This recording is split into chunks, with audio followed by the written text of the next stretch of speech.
Hey guys, tonight's story is something special, one that reaches deep into the quiet corners of American history. This is The Forgotten Soldier, a Civil War sleep story. It's not a story of booming cannons or famous generals. It's about someone history left behind, a lone soldier whose name is lost to time, but whose footsteps still echo through the woods, the fields, and the silent backroads of the South. This is a tale of stillness, solitude, and the quiet heartbeat of a man wandering through a war long past. If you enjoy peaceful, atmospheric stories that help you drift into deep sleep, stories with emotion, take a moment to turn off the lights, settle in, let the noise of the day fade away, put the world aside just for now. And if you're listening from somewhere far or near, tell me, where in the world are you hearing this story tonight? Let me know in the comments below. And if this story helps you rest, don't forget to like the video. It really helps us keep bringing these stories to life. Now, close your eyes, and let's begin the journey of a man whose name may be forgotten, but whose story still waits to be heard. In the spring of 1862, the forests of Georgia were rich with scent and sound.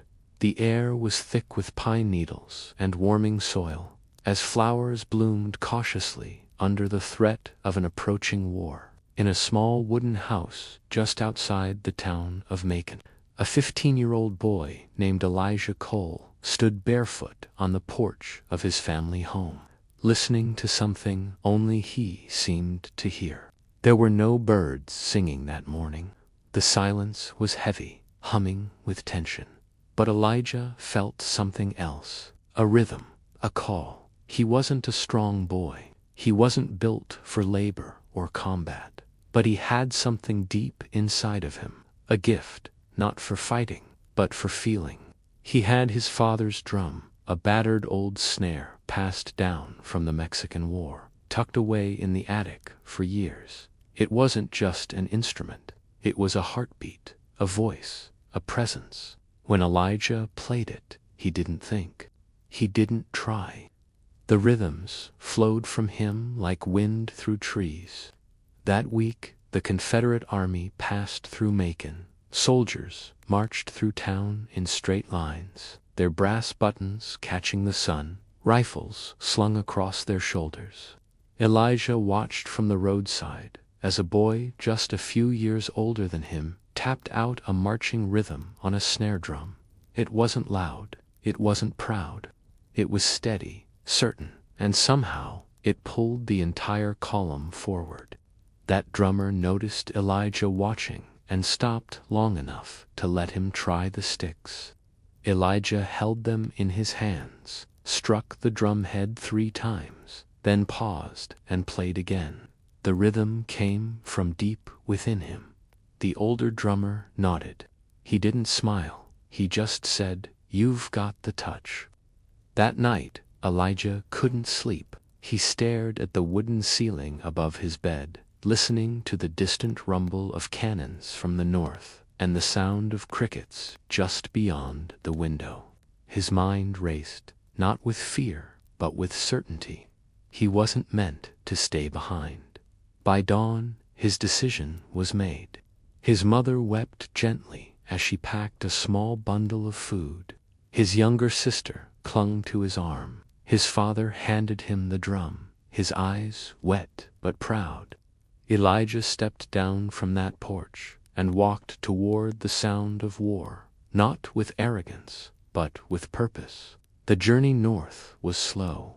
A rickety train carried him and dozens of other volunteers toward Virginia. The train cars were filled with dust, smoke, and the smell of sweat.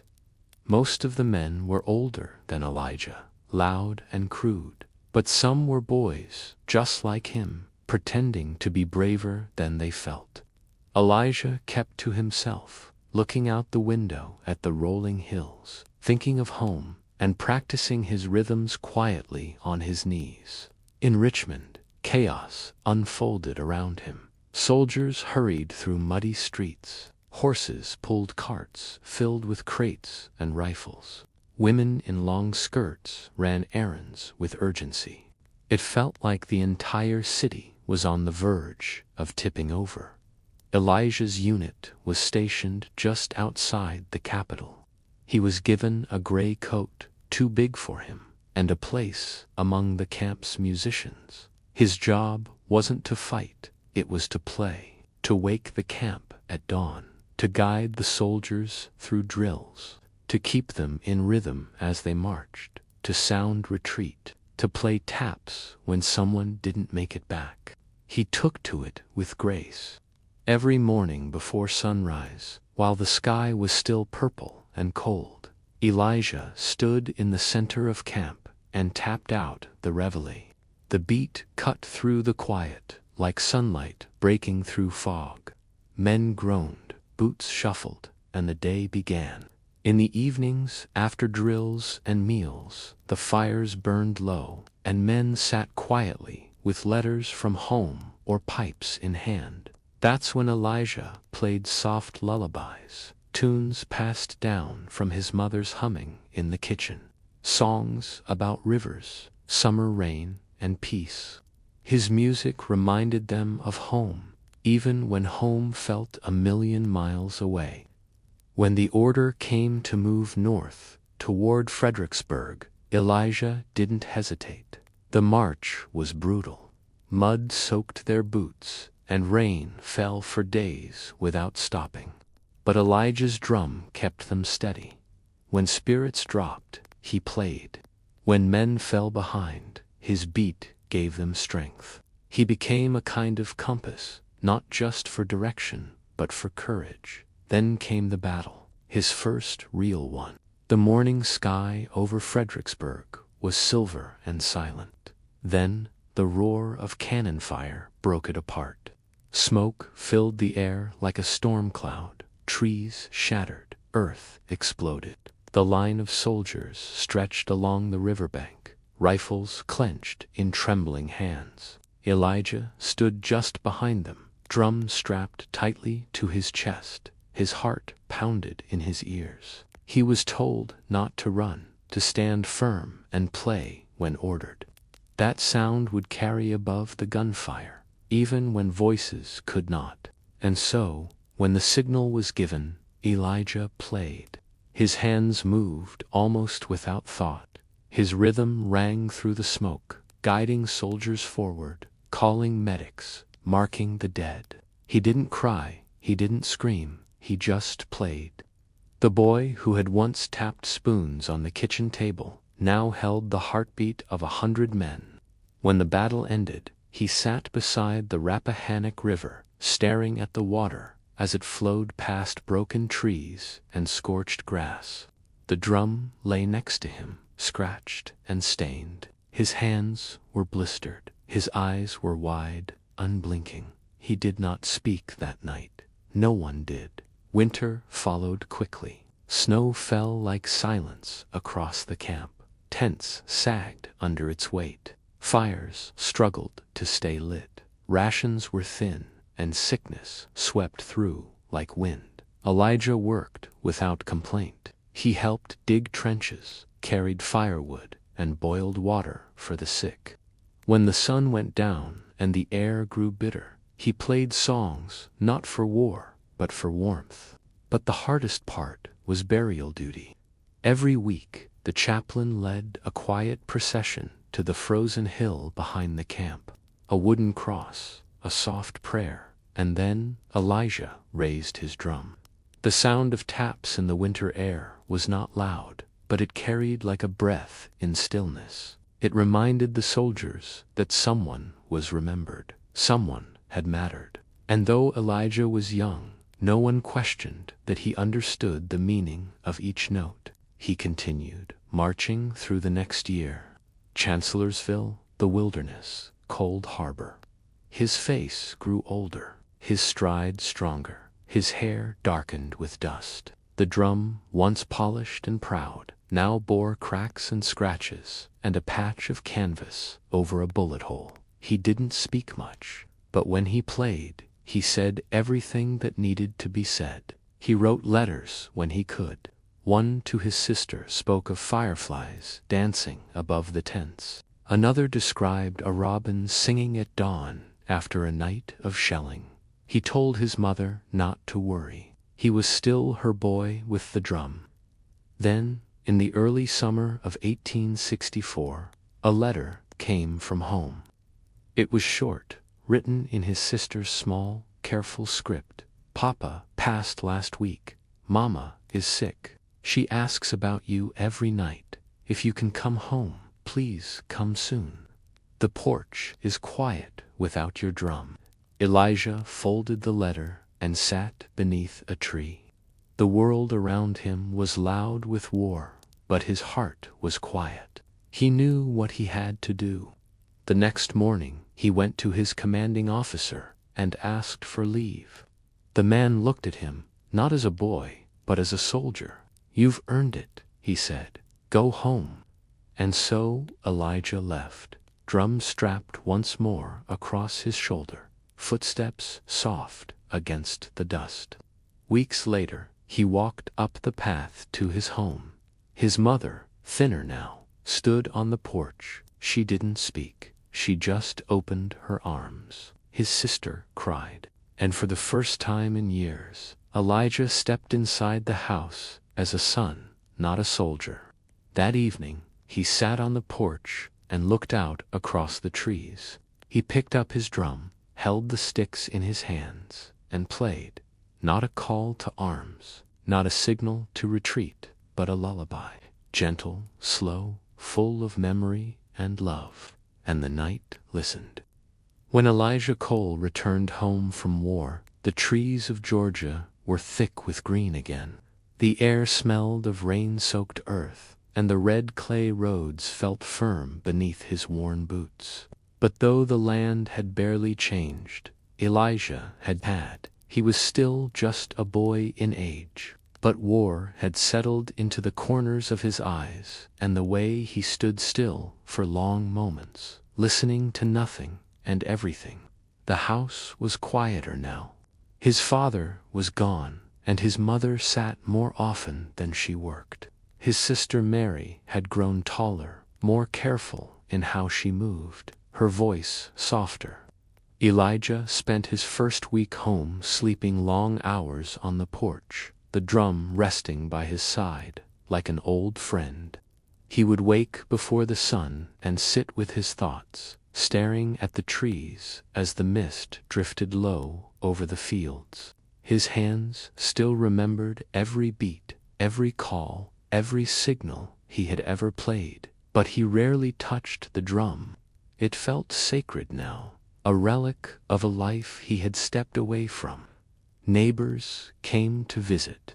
Old Mr. Withers, from 2 farms over, brought sweet potatoes and a strong handshake. Miss Clara, from the church, came with a pie and stories of who had married, who had left, and who never came home.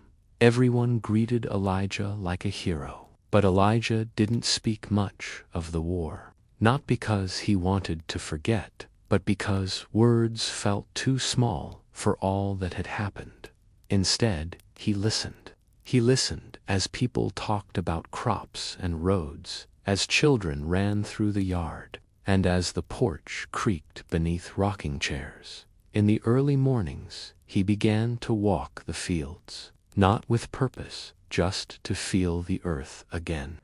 He'd pass the old mill pond, where frogs still croaked like they had before the war. He'd sit on the hill overlooking town and watch the smoke curl up from chimneys, slow and steady. The war had not taken the sky. The clouds still drifted, the sun still warmed his skin. He had not thought it would be this peaceful. At night, he played lullabies on the porch, simple rhythms, gentle songs from his childhood. Sometimes he played with his hands alone, tapping softly against the wood. Other nights, he brought out the drum. It was battered and worn, the patch still on its side, but it still held the same heartbeat. When he played, his mother sat with her eyes closed, her hand resting over her chest. Mary would hum along. The music felt like a warm blanket pulled over their grief. Weeks turned to months. Elijah began helping on nearby farms. He learned to mend fences, guide mules, carry sacks of grain. He didn't complain. The work grounded him. It was different from war.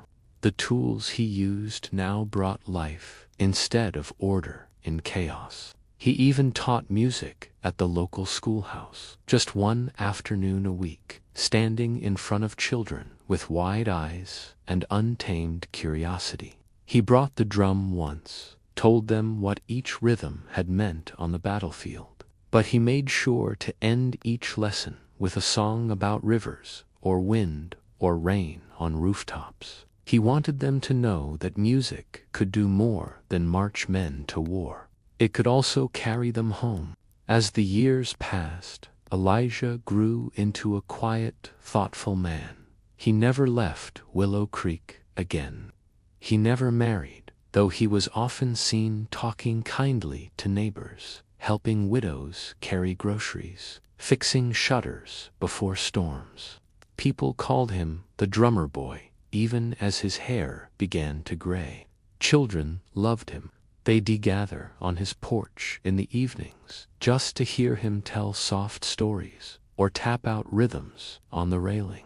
He never spoke of battles. He spoke of moonlit marches and foxes darting through tall grass, of men singing in the rain and fireflies blinking above tired tents. The drum stayed in his home, resting beside a bookshelf near the window. He kept it clean but never polished it. The wear and tear told its story. When someone passed away in town, sometimes they'd ask Elijah to play at the funeral. He never said no. He'd carry the drum to the hilltop cemetery and play taps in the breeze. His rhythm was slow, respectful, full of sorrow, but also peace. The sound carried across the fields, a final farewell. One autumn, when Elijah was well into his 40s, a traveling writer came through town, collecting stories from veterans. He found Elijah sitting on the porch as usual, hands resting quietly on his knees. The writer asked if he would speak of the war. Elijah thought for a long while, then said, "I didn't shoot a gun. I didn't carry a sword. But I had the weight of 1,000 footsteps inside that drum. That's what I remember, the footsteps." The writer stayed for tea, took a few notes, then left. Elijah never saw the article. He didn't need to. His story was already alive in the town, in the hands of the school children he taught, in the hearts of the families he comforted. In the winter of his 59th year, Elijah caught a chill. It began as a cough, nothing serious. But the fever came fast, and within a week he was too weak to leave his bed. Mary, now grown and living nearby with her own children, came to care for him.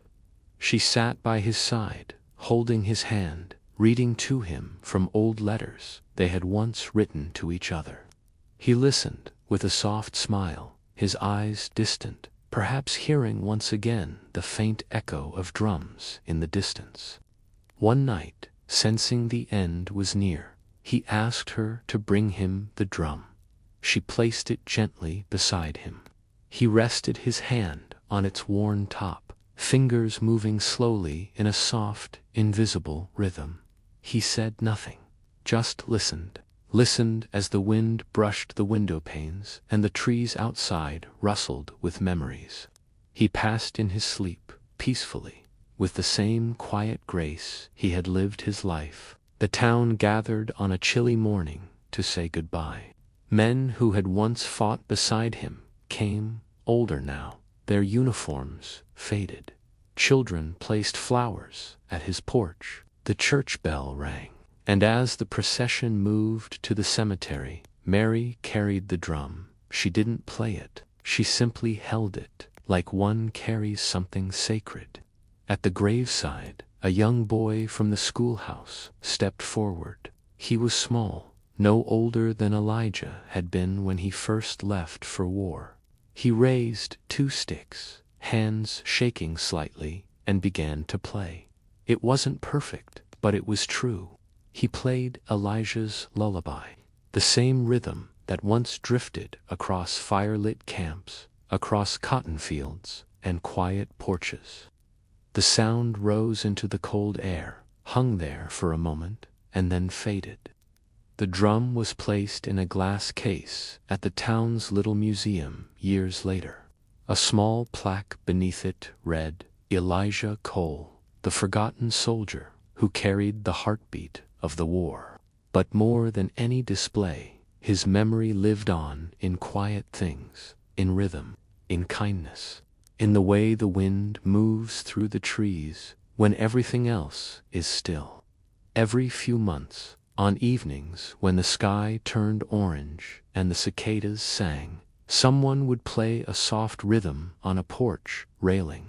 A father to his child, a teacher to a student, a boy remembering a man whose name was never written in bold, but who taught them that courage could be quiet, and heroism could be found in keeping time when the world falls out of rhythm. And somewhere deep in the heart of Georgia, the sound still lingers, not loud, but true.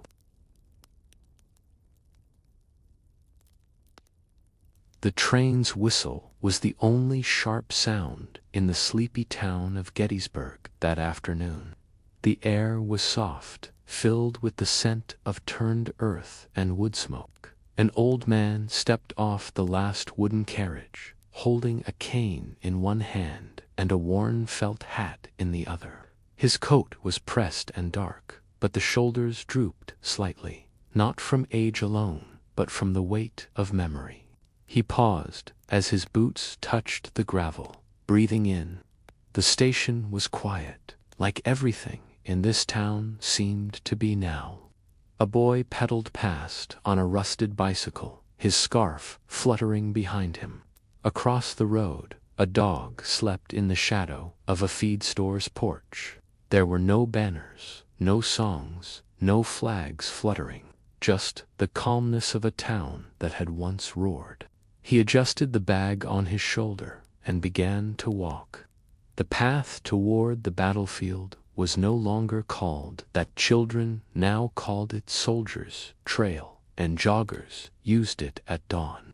He walked slowly. His knees protested on every step, but he didn't mind. Along the trail, tall grass waved in the summer wind, golden and gentle, and cicadas sang in the trees like distant lullabies. At the base of a low hill, he paused. This was where he'd once stood, shoulder to shoulder, with boys not much older than the one on the bicycle. Back then, the land was stripped and blackened. Trees had snapped like matchsticks. Now it was green again. He could hardly imagine cannon fire here. The breeze moved as though the past never happened. He made his way toward a split-rail fence, running his fingers along the old wood. It was new, of course, restored by the park board, but it stood where the original once did. He closed his eyes. That morning, the one they all remembered, had been shrouded in mist. Not the peaceful kind, but thick and cold. He remembered the way his breath looked in the air, how the camp had been silent, except for a few whispered prayers. His friend Caleb had tugged on his sleeve, nodding toward the ridge. "We'll be home by tomorrow," he'd said. He hadn't been. The old man sat down on a large flat stone. It had moss now. In 1863, it had been splattered with mud and something darker. He leaned back against a young tree that had grown beside it, the bark smooth and pale. His legs stretched out slowly, and he rested his cane beside him. He remembered a letter. The one he'd written just before that battle. The ink shaky and the lines uneven. He'd written it by lantern light, using his knapsack as a table. It was addressed to his sister. He didn't know if she ever got it, but he remembered the words. "I don't feel brave," he had written, "but I feel ready. There's a calm in me I don't understand." Around him now, the fields swayed. Birds chirped gently in the distance. The town bell rang once 4:30. He closed his eyes, only for a moment. The sound of drums had once filled this air. Slow, rhythmic, steady, like a heartbeat. They'd marched forward to it, boots sinking in mud, rifles clutched tight, flags above them like sails on a ghost ship. He could still hear that beat sometimes when he walked alone. He remembered Caleb's laugh. It was loud, rough, always with a cough in the middle. The two of them had shared hardtack and a half jar of apple jam the night before the charge. Caleb had talked about his mother's porch and how the wind always carried the smell of bread through the shutters. "You ever hear wind like that here?" Caleb had asked. The old man smiled now. "Yes," he thought. "Yes, I do." There had been a moment, he wasn't sure how long after, when the sky had turned dark in the middle of the day. Not from clouds, but from smoke and gunpowder. He remembered stepping over someone's hat, stepping past a rifle whose barrel was bent. There was a moment when everything slowed down. He had heard someone screaming, but it sounded far away, like it came from underwater. He touched his side then, the spot where the scar still ached when it rained. He had not fallen, but Caleb had. Not in a dramatic way. He had simply stopped running, kneeled, and then lay down. His eyes were open, but they didn't see. He had stayed with him for a moment, too long maybe. He remembered someone shouting, someone pulling him forward, but he had placed a hand on Caleb's chest, just once. It was still warm. Now, in the golden field, a breeze lifted his hat slightly, and he caught it just in time. He laughed a dry, soft sound, and placed the hat firmly on his head. The sun was descending gently behind the trees, and the sky turned the color of old parchment. Further down the trail, a family was walking slowly. A girl in a pink dress pointed at the statue on the ridge. Her father knelt beside her, explaining something about honor and sacrifice. The old man smiled, though they didn't see him. He reached into his coat pocket and pulled out a small, folded piece of paper. It had been copied from the original, faded now, the writing nearly gone. It was the letter he had written, found years later in a box marked James H. in his sister's attic. She had kept it. He unfolded it again, not to read, but to remember. The ink stains were like tiny fingerprints. A bird landed near him, tilting its head, curious. It hopped twice, then flew away again into the tall grass. He stayed there for a long time. The light shifted. The cicadas grew quieter. The town bell rang again 5. He closed his eyes once more and listened. He heard boots, distant and soft. He heard laughter. He heard the creak of a wagon wheel. A song he couldn't tell whose voice began to hum, something about rivers and returning home, but it was only the wind. When he stood again, slowly and carefully, he brushed off his coat. He looked once more over the field, not to mourn, but to give thanks. The silence was not empty, it was full of everything that had come and gone. He walked back toward town as the last light faded from the sky. The lamps along the road flickered on, one by one, and the stars began to appear above him. Behind him, the fields were quiet, and the past settled into the earth once again. He did not look back. he didn't need to. His journey was done for the day.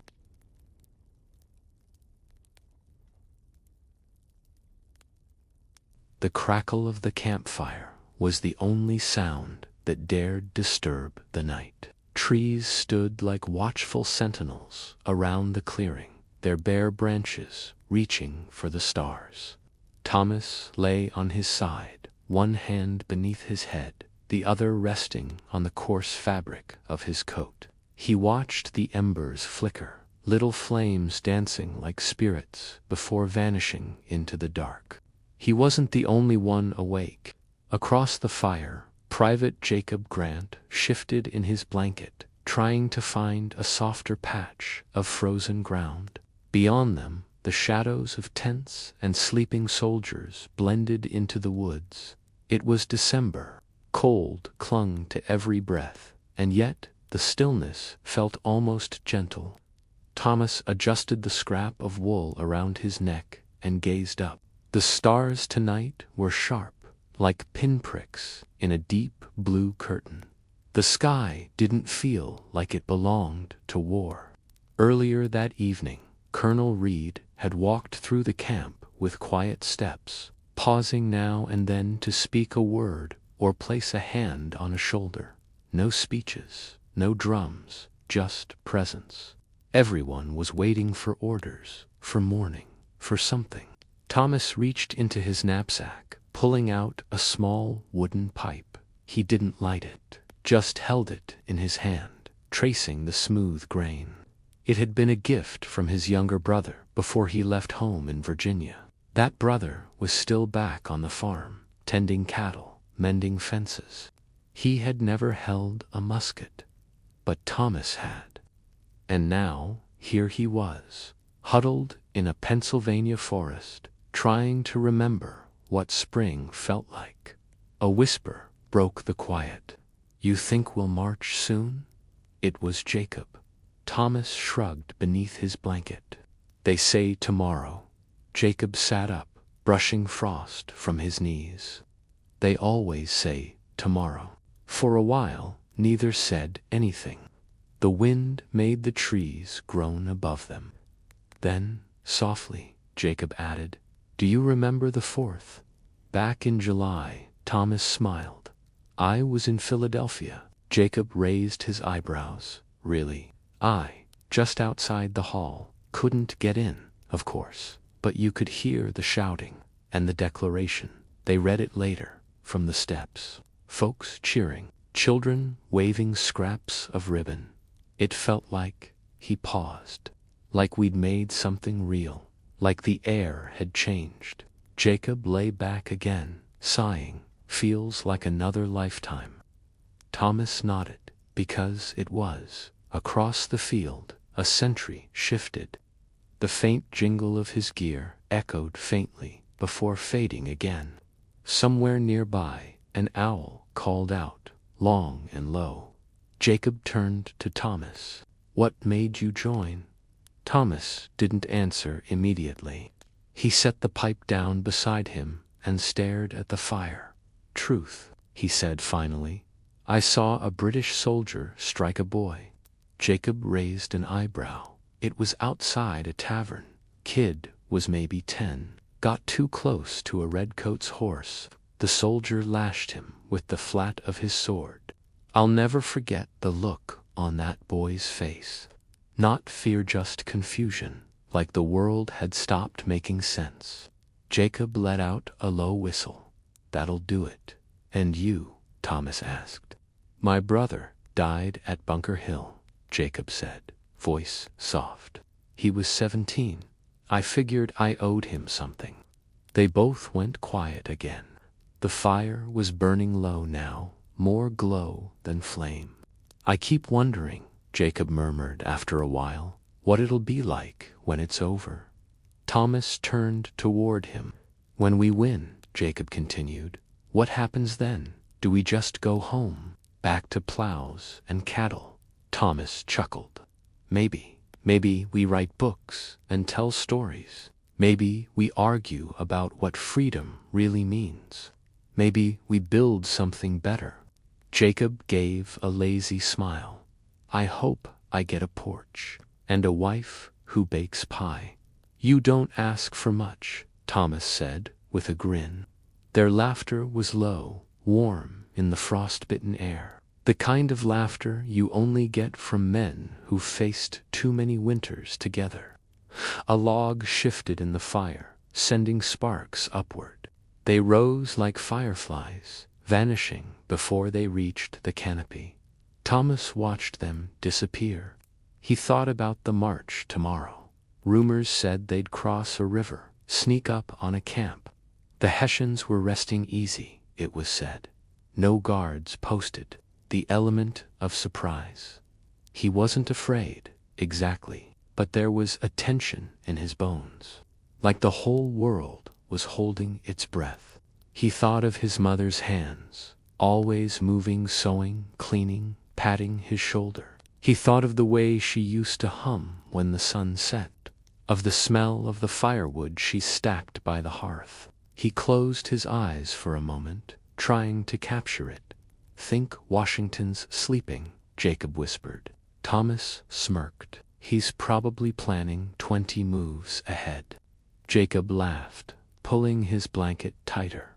Probably. Still, I wouldn't trade him for anyone, nor would Thomas. He had seen the general ride through the ranks, stern calm, never shouting. Just a nod here, a word there. He made you feel like your part mattered. Like even the smallest Acta Scouts report, a cook's fire could tip the war. A breeze rustled through the trees again. The moon was climbing now, painting silver trails across the frost. One by one the stars turned and wheeled above them. Thomas drifted. He dreamed he was on a riverbank, the sound of water soft against stone. Children laughed nearby. A fiddle played. No uniforms, no flags, just people and warmth. He woke to footsteps, not urgent, just careful. The colonel again, checking each group of men. Thomas sat up slowly, nodding. Cold night, the colonel said softly. Thomas nodded. Sir, we move before dawn. Thomas glanced at Jacob, who was already awake and listening. Understood. The colonel moved on. Jacob stretched, grumbling. So much for sleep. They rose together, stamping the cold from their feet. The fire had died now. Smoke curled upward like a ghost. They packed in silence, shoulders brushing, each movement deliberate. Muskets checked, powder dry, coats fastened. No one complained. As they gathered, the others joined figures, appearing like shadows from the woods. The line formed slowly, a ripple of dark shapes in the moonlight. Thomas looked around. This was not a grand army, not polished or trained, but it was real. It was determined. The order came in a whisper. They began to march. Boots crunched frost. The line stretched back into the trees. No torches. Just moonlight and memory to guide them. Thomas walked beside Jacob, eyes ahead. The river would be cold, the road uncertain, but there was something steady inside him now. He remembered the boy struck by the soldier. He remembered Caleb. He remembered the words of the Declaration, shouted from a balcony. All men are created equal. The sky above remained clear. Stars glittered above the treetops like watchmen. Thomas did not look back. Ahead, the revolution waited.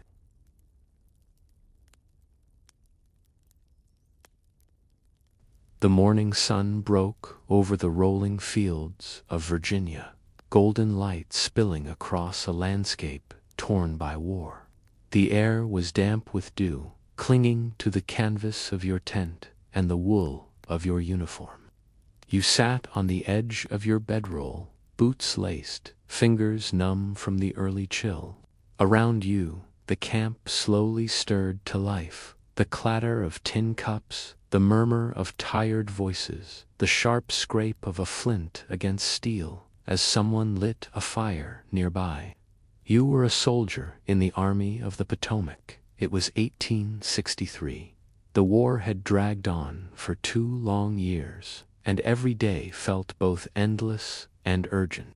You were 19, maybe 20, from a small town in Pennsylvania or maybe Ohio, and you had never traveled this far from home until the war came calling. Your fingers were blistered, your back sore from weeks of marching, and your heart heavy with the weight of too many goodbyes. Breakfast was hardtack, and coffee boiled over the fire. You knocked the weevils out of the cracker with a flick of your wrist before dipping it in the bitter brew. The older soldiers joked that hardtack could break a man's teeth if he wasn't careful. You didn't laugh. You were still too new to the war to find much humor in it. The bugle sounded time to fall in. You lined up with your regiment, shouldering your musket, its wood worn smooth from long days in your grip. The officer rode down the line, inspecting gear, boots, cartridge boxes. You had 20 rounds, a bayonet, and whatever courage you could carry. Some of the boys whispered about a skirmish ahead. You tried not to think about it. The march began. Boots crushed through muddy roads and dry paths, past ruined fences and empty farms, through forests stripped bare and fields turned to graves. You passed a farmhouse where a woman stood alone on the porch, arms crossed, eyes distant. Her husband, maybe her sons, were gone. You didn't know which side they'd fought for. It hardly mattered anymore. By midday, your uniform was soaked through with sweat, and the sun beat down without mercy. You stopped briefly by a stream to refill your canteen. The water was warm and tasted faintly of mud, but you drank deeply anyway. Someone handed round a pipe, and you took a slow pull, letting the smoke calm your nerves. Then came the order to prepare for battle. You took position on a low rise, overlooking a field bordered by dense woods. Your captain moved down the line, checking rifles, speaking low and steady. You crouched behind a rail fence, heart pounding, hands slick with sweat. The enemy would be coming from the tree line. You couldn't see them yet, but you knew they were there. The first cannon shot cracked the air, followed by a thunder of hooves and shouted commands. Smoke billowed across the field. Your sergeant barked orders, and you rose, aimed, and fired. The musket kicked against your shoulder. You reloaded by instinct. Powder, ball, ram, prime, again and again. The world narrowed to smoke, noise, and flashes of light. Men fell, friends, strangers. You kept firing. When the order to charge came, your legs moved before your mind could catch up. You ran across open ground, bayonet fixed, yelling until your throat went raw. The enemy was there, shouting back, muskets firing, flags whipping in the chaos. You saw the whites of their eyes. You saw the terror in their faces, a mirror of your own. The fighting ended as the sun dipped low. The ground was littered with bodies, blue and gray. You slumped against a tree, chest heaving, ears ringing. Someone pressed a canteen to your lips. You drank and wept and didn't know whose name you whispered. That night, back in camp, the fires burned low and the men were quiet. Some prayed, some wrote letters. You sat alone, staring into the embers, wondering if you'd see another sunrise. You had survived. For now, would you survive the next day, the next battle, the next winter without boots, or the next charge into cannon fire? Could you survive as a Civil War soldier? Maybe, but it would cost you something every single day. The rain had just stopped falling. It left a soft sheen over the narrow French road that wound like a quiet ribbon through the countryside.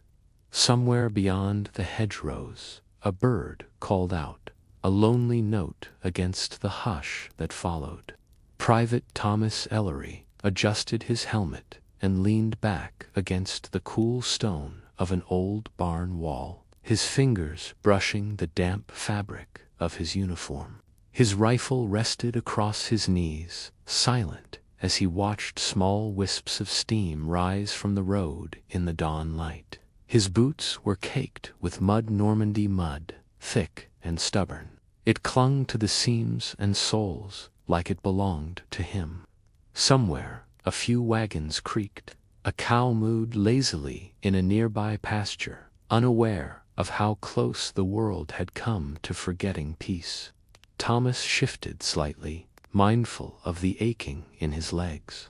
They had marched for 2 days without real rest, weaving through villages that had names he couldn't pronounce, past shuttered windows and broken stones. The people they passed rarely spoke, but their eyes were always full. Some eyes were hollow, some were hopeful, and some were tired, like his. The squad was resting now, tucked behind the cover of old stone walls and abandoned sheds. Sergeant Malloy was making quiet rounds, checking boots, inspecting gear, muttering in that half-whispered Irish accent that made even orders sound like stories. No one answered him with more than a nod. They were too weary, too quiet. Thomas closed his eyes for a moment and let his mind drift. He remembered the train from New York, how the wheels clacked in a rhythm that almost sounded like a lullaby. He remembered the ferry across the Atlantic and how the ocean had stretched into forever. That was months ago now. The days had blurred. He wasn't sure if it was Tuesday or Saturday. Out here, time wasn't made of hours, but of moments of quiet, moments of noise, moments of memory. When he opened his eyes again, a thin beam of sunlight had broken through the clouds. It touched the grass in golden streaks. A leaf drifted from a nearby tree and landed beside his boot. He picked it up crisp, pale, veined with green and tucked it into the little notebook he kept in his chest pocket. The pages were full of sketches, buildings, faces, boots, birds. Sometimes, when the nights stretched long and the sounds of war felt too close, he'd draw until his fingers ached. Private Dawson sat a few feet away, staring into the fog. He was 19 and wrote letters every day. He carried a crumpled photo of his mother in his helmet lining and read it like scripture when he thought no one was watching. "You ever think about what you'll do after?" Dawson asked suddenly, not turning his head. Thomas blinked. "After what, you know?" After all this, Thomas didn't answer right away. He thought of the diner back in Ohio, where he'd washed dishes in the back while old Mr. Hargrove grilled eggs and bacon up front. He thought of his father's tool shed and the smell of sawdust and oil. He thought of the way the sun used to shine through the kitchen window in the morning, lighting up the chipped paint on the sill. "I don't know," he said softly. "Maybe sleep for a week." Dawson gave a small laugh, then nodded. "Yeah, that'd be nice." The wind shifted, brushing against their uniforms with a whisper. Somewhere up the road, a church bell rang once no rhythm, just a hollow, rusty clang. It sounded like memory. The squad moved on that afternoon, walking in a staggered line through fields of tall grass. Their packs swayed with each step, and their shadows stretched long across the hills. The road narrowed as they climbed, flanked by tall hedges on either side. Sergeant Malloy gave silent hand signals, and the men followed them like dance steps in a forgotten waltz. They passed through a forest just before dusk, where the trees grew close and the light filtered down in patches. The air smelled of pine and old rain. Thomas let his fingers brush the bark as he walked, grounding himself in the feel of something older than the war. When they made camp that night, it was near an abandoned mill by a river. The building leaned slightly, as though tired. The water ran slow and silver, reflecting the moon like a mirror.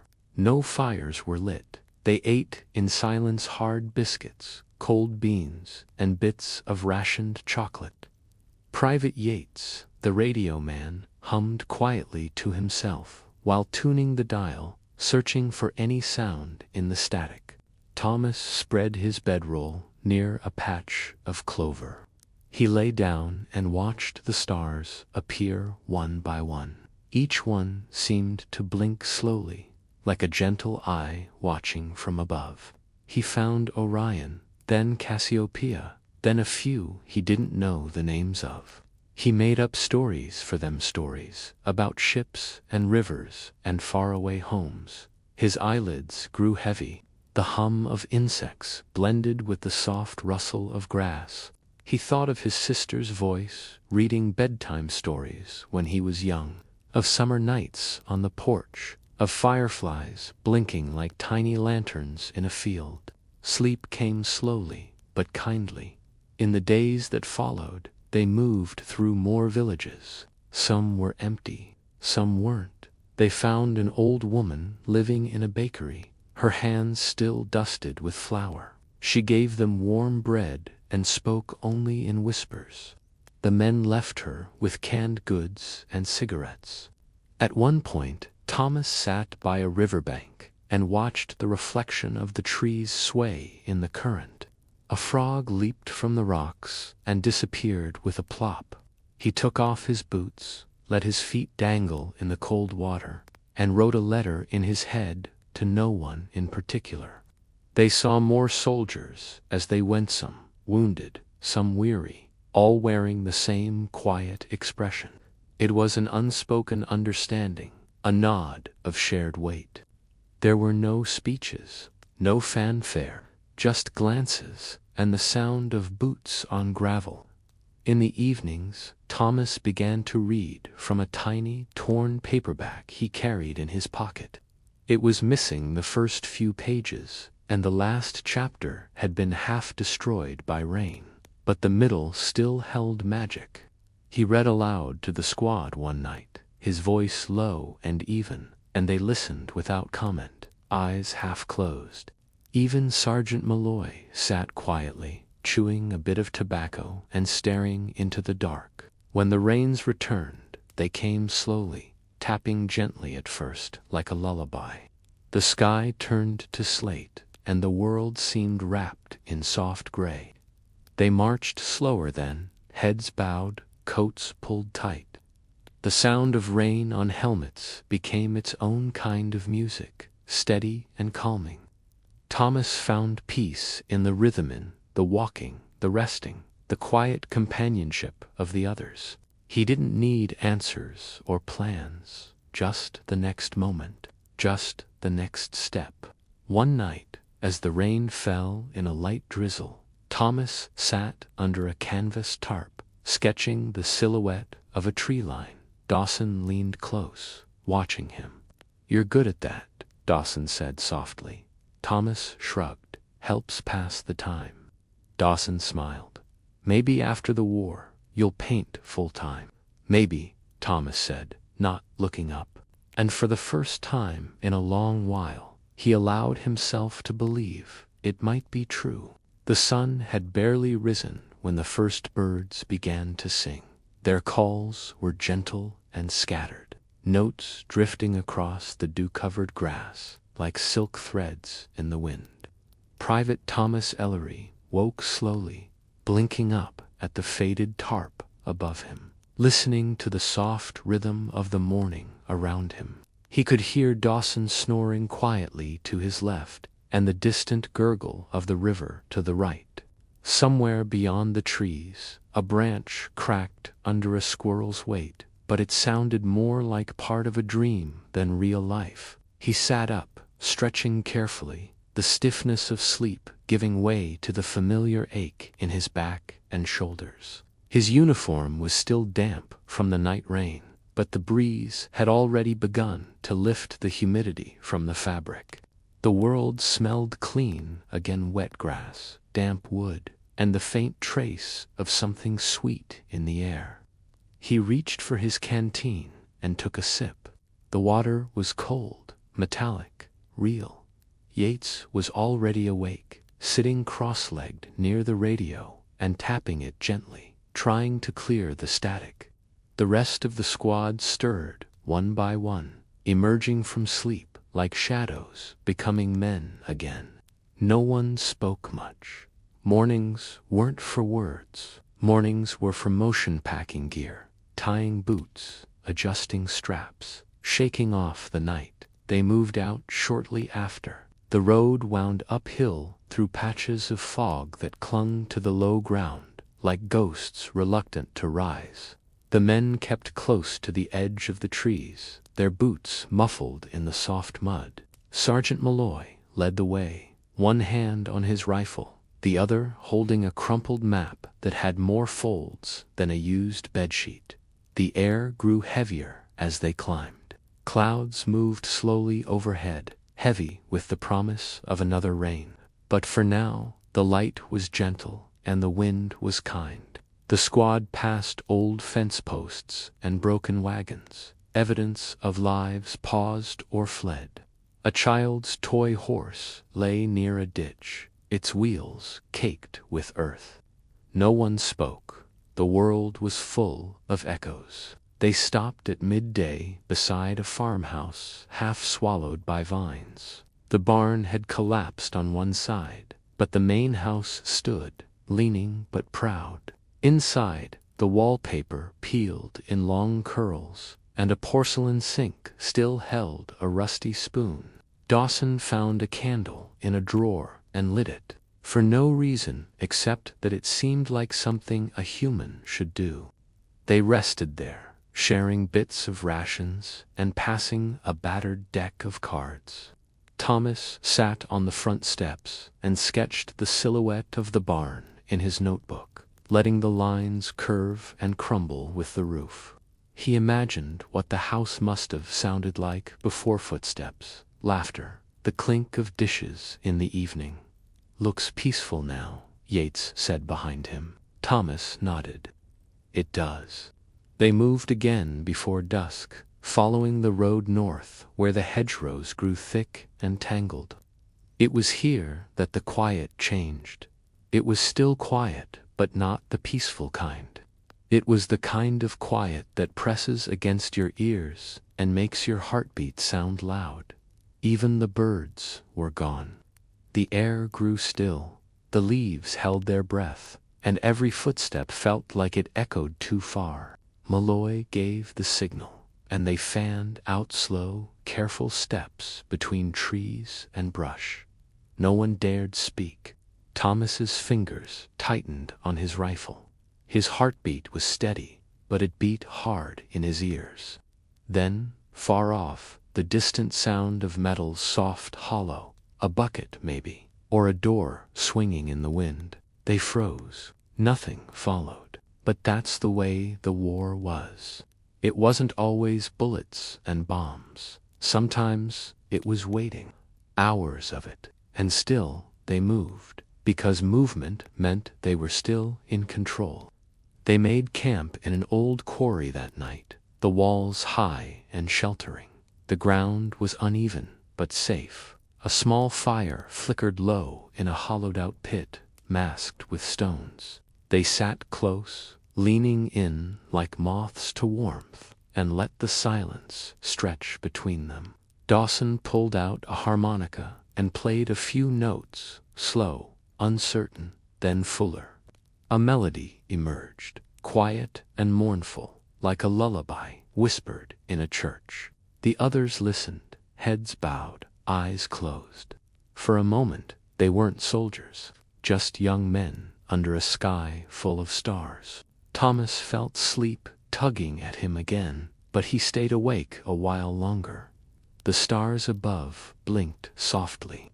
He found constellations he didn't know, made up names, gave them stories. One looked like a sailboat, another like a dog, another, he decided, looked like the hills of home. He dreamed that night of his front porch, of his mother humming in the kitchen, of the smell of fresh bread. No gunfire, no helmets, just sunlight through curtains and the chirp of crickets on a summer night. When he woke, the dream stayed with him like a warmth in his chest. The days after were longer, harder. The terrain changed, steeper hills, denser woods, fewer roads. They passed burned-out tanks and craters where homes used to be. Signs of struggle, reminders of what had come before them. But the men stayed steady. One evening they helped evacuate a small village on the edge of the forest. Old women, children, a man with only one shoe. They guided them to the edge of the valley where a Red Cross truck waited. A little girl clung to Dawson's hand the whole way, refusing to let go. She had a single ribbon in her hair reddened. When the truck pulled away, she blew him a kiss. No one spoke for a long time after. That night, Thomas drew her ribbon in his notebook. Just that, a swirl of red in graphite.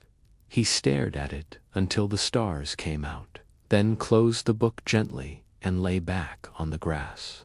The war wasn't over. They all knew that. But in those quiet spaces between the hard days, there was still room for breath, for memory, for hope. They reached the crest of a hill the next morning and looked out over a wide valley. The sunrise spilled across it like honey, painting everything gold. Trees swayed gently in the breeze. Far below, a river curved like a silver thread through the land. Thomas stood still, his boots planted firmly in the soil.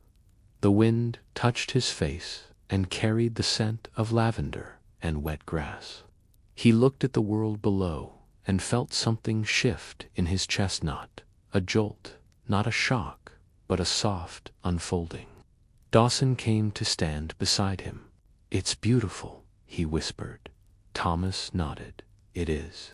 They stood in silence as the sun rose higher, washing the hills in light. They didn't know what the next day would bring, or the next battle, or the next command. But in that moment, high above the world, surrounded by comrades and touched by morning, they were simply alive. And for a soldier, that was enough.